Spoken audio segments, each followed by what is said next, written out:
ज्ञानी हूँ कायरता रूप दोष से उपहत हुए स्वभाव वाला, धर्म के विषय में मोह चित्त हुआ मैं, आपसे पूछता हूँ जो मार्ग कल्याणकारक हो मुझे कहिए। मैं आपको प्रणाम करता हूँ, आपकी शरण में हूँ, मुझे शिक्षा दीजिए। तब कृष्ण ने उसको सारे तत्वों को बताया और वही गीता कहलाई जो आज भी प्रासंगिक है, वैज्ञानिक है और सभी लोग उसको आदर करते हैं। तो आपका स्वागत गोस्वामी जी, अपने वक्तव्य से हमारी सबकी जिज्ञासाओं को शांत करें। आदरणीय रामकृष्ण गोस्वामी जी, आपका स्वागत है। कृष्णाय वासुदेवाय हरे परमात्मने प्रणते कलेशनाशाय गोविंदाय नमो नमः। आज का जो कार्यक्रम अग्रवाल जी हुआ, इसमें सबसे पहले आपने रुद्राक्ष को लिया और जेएनयू का इसका फीडबैक, इसने गीता का विषाद योग कि अगर हम इस विषाद के समय, कोरोना का जो विषाद है, भय है, चिंता है, अगर गीता पढ़ेंगे तो उस विषाद से, उस भय से, उस अशांति से निश्चित रूप से हम मुक्ति पाएंगे। इसने यहाँ से शुरू किया। इसलिए हमको हर घर में, हर व्यक्ति को, हर परिवार के व्यक्ति को गीता पढ़नी चाहिए और गीता सुननी चाहिए। तो ये कोरोना का जो मैडम ने बोला, ये कौरव रूपी कोरोना, तो उसके भय से निश्चित रूप से मुक्ति मिलेगी। दूसरा, इसी कोरोना के मूल कारण तत्व में आभा जी ने बहुत स्पष्ट रूप से एक तत्व दर्शन कराया। वो तत्व दर्शन यह है कि इन्होंने 3 प्रकार के आहार भोजन की जो बात कही, तो वुहान का चाइना प्रोडक्ट तामसिक भोजन का ही परिणाम है। चमगादड़ का सूप वगैरह पीना या मांसाहारी होना या मदिरापान करना, तो कोरोना की उत्पत्ति का मूल आधार भगवत गीता के आहार के सिद्धांत को न मानकर तमोगुण से भोजन की प्राप्ति में आनंद लेना कोरोना की मां है। मातृ दिवस पर इस पर भी हम लोग समझ। विवेक जी ने एक वकील के रूप में, एक योद्धा के रूप में, जब ये कहते हैं कि दूसरे अध्याय का 3रा श्लोक, जिसमें जो अर्जुन का संकट था, वही संकट आज पूरे विश्व का संकट है, विश्व के राजनीतिज्ञों का संकट है। अमेरिका, इंग्लैंड, फ्रांस से पाकिस्तान सब त्राहिमाम त्राहिमाम कर रहे हैं, कोई रास्ता नजर नहीं आ रहा। तो ऐसी स्थिति में उसमें भगवान श्री कृष्ण का ये दूसरे अध्याय का 3रा श्लोक और 2रा श्लोक बड़ा महत्वपूर्ण है। भगवान श्री कृष्ण स्पष्ट रूप से कहते हैं कि ये कोरोना का भय का जो मोह है, भय रूपी जो मोह है, मोह से ये भय पैदा हुआ है कि बहुत बड़ा शत्रु है, ये बहुत बड़ी बीमारी है, इसको हम नियंत्रित नहीं कर पाएंगे, इसके कारणों को खत्म नहीं कर पाएंगे। वो स्थिति है कि हम लोगों की मनोदशा इस रूप में बन चुकी है। और जिस प्रकार से मनोज जी ने अपने बारे में कहा कि वो 200-250 लोगों का दोनों समय भोजन की व्यवस्था कर रहे हैं, तो ये सेवा धर्म जो है, भगवत गीता का जो मूल सिद्धांत है, वो सिद्धांत यही है कि सेवा जब तक नहीं होगी, जब तक कि आपकी आत्म चेतना, आपके जो बुद्धि के ज्ञान के द्वार हैं, वो जब तक नहीं खुलेंगे, खाली स्वहित के मोह में आसक्त व्यक्ति सेवा की सोच भी नहीं सकता। और इस स्थिति को लेकर हुआ है जिस प्रकार से राम गोविंद सिंह जी ने कि पृथ्वी, जल, अग्नि, वायु और आकाश, इस सृष्टि का जो सारा चक्र चल रहा है, जिसमें आज की higher education and science and development and security force जो काम कर रही है, रिसर्च एंड डेवलपमेंट, वो सब इन 5 तत्वों से ही हथियारों का निर्माण कर रही है। लेकिन भगवत गीता ने एक बहुत बड़ा सूत्र दिया। वो सूत्र यह है कि ये जो व्यक्ति है पूरे विश्व का, यहाँ खाली हिंदू, मुस्लिम, जैन, बौद्ध, ईसाई, या कांग्रेस, बीजेपी, जनता दल या मजदूर या उद्योगपति, ऐसा कोई विभाजन नहीं।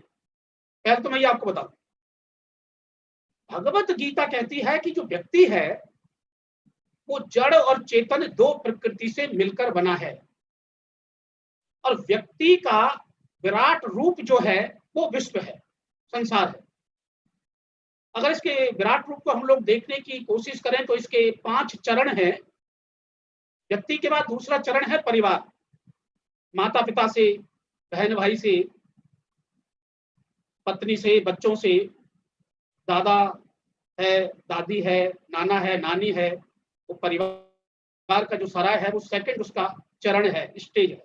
उसके बाद थर्ड जो स्टेज है वो समाज का है कि मैं अग्रवाल हूँ, मैं जाट हूँ, मैं राजपूत हूँ, मैं साहब दलित हूँ, सवर्ण हूँ, या मैं कहते था मैं कांग्रेस का हूँ, बीजेपी का हूँ, जनता दल का हूँ, मैं तो वामपंथी हूँ साहब, दक्षिणपंथी है। ये एक तरह से सामाजिक के दृष्टिकोण हम लोगों के। दूसरा क्षेत्रवाद आ जाता है कि मैं साहब राजस्थान से हूँ, वो यूपी से है, वो बिहार से है, वो झारखंड से है, वो साहब जम्मू कश्मीर से है। फिर एक देशीय परिस्थिति आती है साहब, वो हिंदुस्तानी है, पाकिस्तानी है, बांग्लादेशी है, अमेरिकन से है। लेकिन कृष्ण का एक सिद्धांत देखिए, उन 5 चरणों को व्यक्ति से विश्व का एक सीधा कनेक्शन है, और समाज से प्रदेश, प्रदेश से देश, और देश से विश्व का एक कनेक्शन है।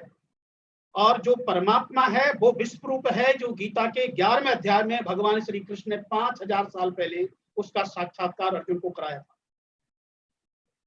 दुर्भाग्य यह है कि हमने अपने धर्म केंद्रों में उस परमात्मा को एक मूर्ति तक, एक आश्रम तक, एक मंदिर तक, एक चर्च तक, एक गुरुद्वारे तक, एक मस्जिद तक, एक पूजा पद्धति तक हम उस परमात्मा को देखने लगे, और उसको एक व्यवसाय का स्वरूप हम लोगों ने दिया।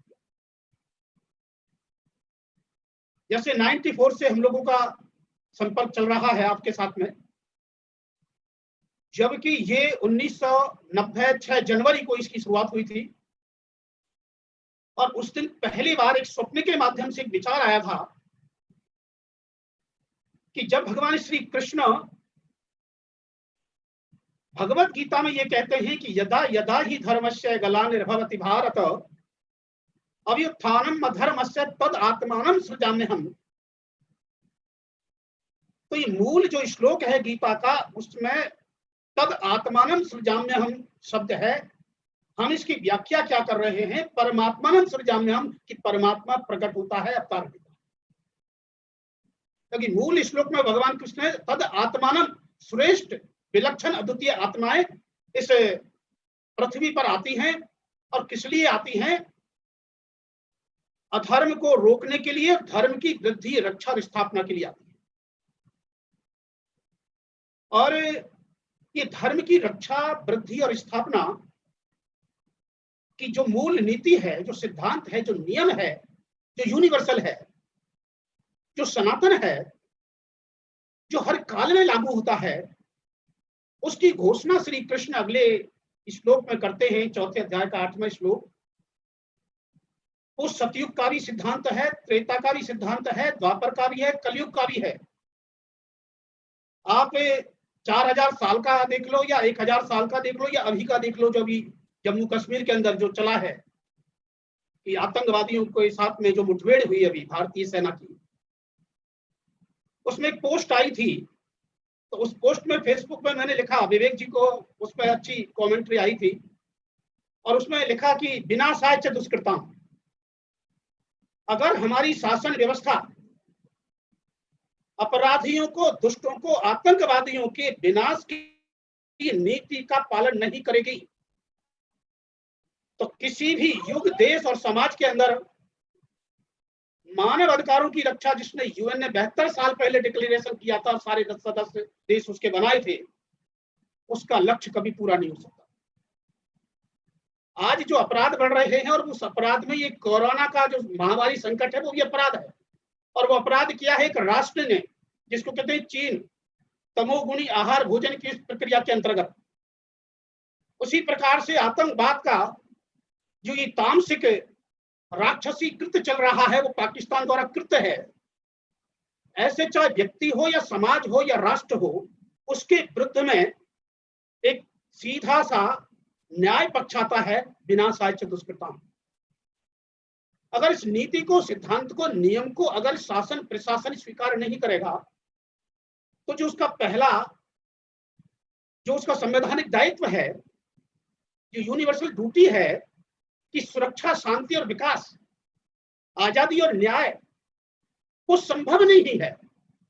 इस पैनल के माध्यम से मैं अभी सभी लोगों के सामने इस बात पर एक चिंतन का विषय दे रहा हूं कि भगवत गीता का, कृष्ण का जो सिद्धांत है, और उसी सिद्धांत में जिसने कोरोना फैलाया, या तमोगुणी भोजन के कारण, जिसके कारण ये व्यापक हुआ, विराट रूप में आया, तो तमोगुणी भोजन के प्रति अगर हमारी घृणा नहीं होगी, और बहुत से प्रश्न करते हैं साहब भोजन पे, तो ये प्रश्न उठने ही नहीं चाहिए, हम साहब गाय का मांस खाएं या कुछ भी खाएं, ये बहुत बड़ी मूर्खता है, और वैश्विक शांति, सुरक्षा और मानवाधिकार की रक्षा के लिए बहुत बड़ी ये चुनौती है। तो इसी दृष्टि से अगर हम लोग देखेंगे तो भगवत गीता एक व्यक्ति के चरित्र निर्माण को केंद्र बनाकर, चरित्र निर्माण क्या है, उसकी चेतना और बुद्धि का विकास करती है।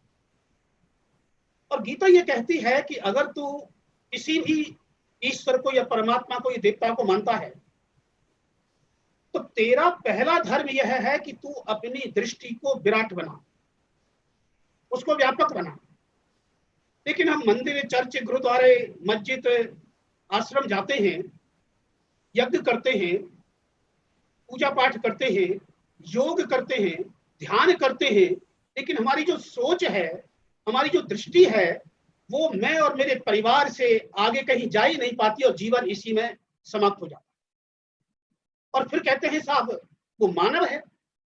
मानव और दानव की परिभाषा को समझने की आवश्यकता है। भगवत गीता वो बताती है, 16वें अध्याय का 6वां श्लोक, भगवान श्री कृष्ण घोषणा करते हैं कि सृष्टि में, हर युग में 2 ही प्रकार के मनुष्य हैं, दैवी प्रकृति वाले और आसुरी प्रकृति वाले। तो हम स्वयं अपना मूल्यांकन करें, समीक्षा करें कि हमारी प्रकृति किस उससे है, दानवीय है या मानवीय है। अगर हमारी मानवीय प्रकृति है तो हमारी दृष्टि, हमारी सोच, हमारा आहार, हमारा विहार, हमारा आचरण और हमारा मैनेजमेंट, हमारे परिवार के सदस्य, हमारे किसी भी समाज के सदस्य, हमारे प्रदेश और देश के सदस्यों की जो दृष्टि और सोच और व्यवहार है, जिसको बिहेवियर साइंस की हम बात करते हैं, जिसमें बड़े बड़े मनोचिकित्सक केंद्र बने हुए हैं, करोड़ों रुपए को उसमें बजट आ रहे हैं, उसका नाम भी मानव व्यवहार संस्थान है, व्यवहार संस्थान है। लेकिन उसमें कहीं भी इस प्रकार का कोई दृष्टिकोण अग्रवाल जी नहीं है। इसी उसमें मैं आपको एक दृष्टांत बताता हूं कि जयपुर के सवाई मानसिंह हॉस्पिटल के अंदर एक मनोरोग विशेषज्ञ थे, डॉक्टर शिव गौतम।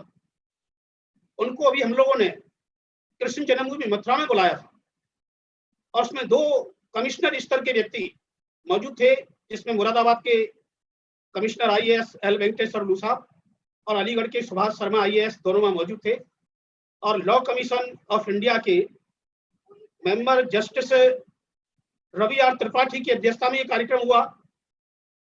उसमें यह तय किया गया कि अगर विश्व शांति चाहिए, मानव अधिकारों की रक्षा चाहिए, तो हम लोगों को भगवत गीता के आधार पर एक 14 बिंदुओं को आइडेंटिफाई किया गया था, और उसको बाकायदा justice Ravi R Tripathi law commission of India के मेंबर ने, जो गुजरात हाई कोर्ट के 14 साल जस्टिस रहे थे, उन्होंने पहला साइन किया। उसमें राव गोविंद सिंह जी मौजूद थे उस कार्यक्रम में। और डॉक्टर शिव गौतम कहते हैं कि मनोचिकित्सक के रूप में भगवान श्री कृष्ण से बड़ा डॉक्टर, चिकित्सक इस पृथ्वी पर कोई नहीं हुआ।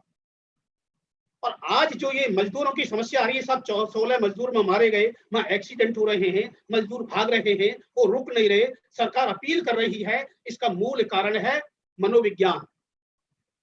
सरकार कितनी भी घोषणाएं कर ले, अगर उस व्यक्ति का जो मनोविज्ञान है, मनोदशा है, उसकी जो सोच है कि सरकार हमारा कल्याण, हमारा वेलफेयर, हमारी सुरक्षा नहीं कर सकती, तो व्यक्ति नहीं रुक सकता।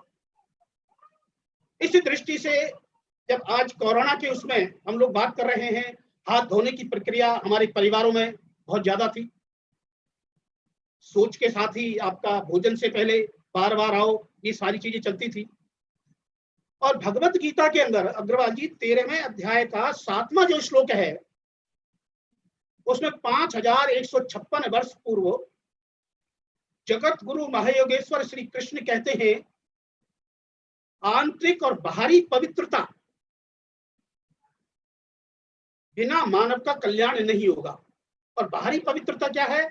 शौच से लेके रात्रि विश्राम तक हाथ पैर धोकर, मुंह धोकर हम लोग पूरे दिन के कार्यक्रम करें, जिसको कोरोना के माध्यम से आज ये विश्व समझने की कोशिश कर रहा है। तो ये सारी की सारी जो प्रक्रिया है, इस प्रक्रिया को हम लोग भगवत गीता के माध्यम से पूरे विश्व की सुरक्षा, शांति और स्वास्थ्य को आधार बनाकर, और जिस प्रकार से हमारे पैनलिस्ट ने इसको रखा, हम निश्चित रूप से एक नई दिशा, नई सोच और नई आशा का संचार इस कार्यक्रम के माध्यम से कर सकते हैं। अगर किसी प्रकार का कोई प्रश्न या शंका है तो हम उसको सामने रख सकते हैं। इसी के साथ जय श्री कृष्ण। आगे देखिए किसी का कोई विचार या चिंतन हो तो उसको आगे। Okay, thank you. स्वामी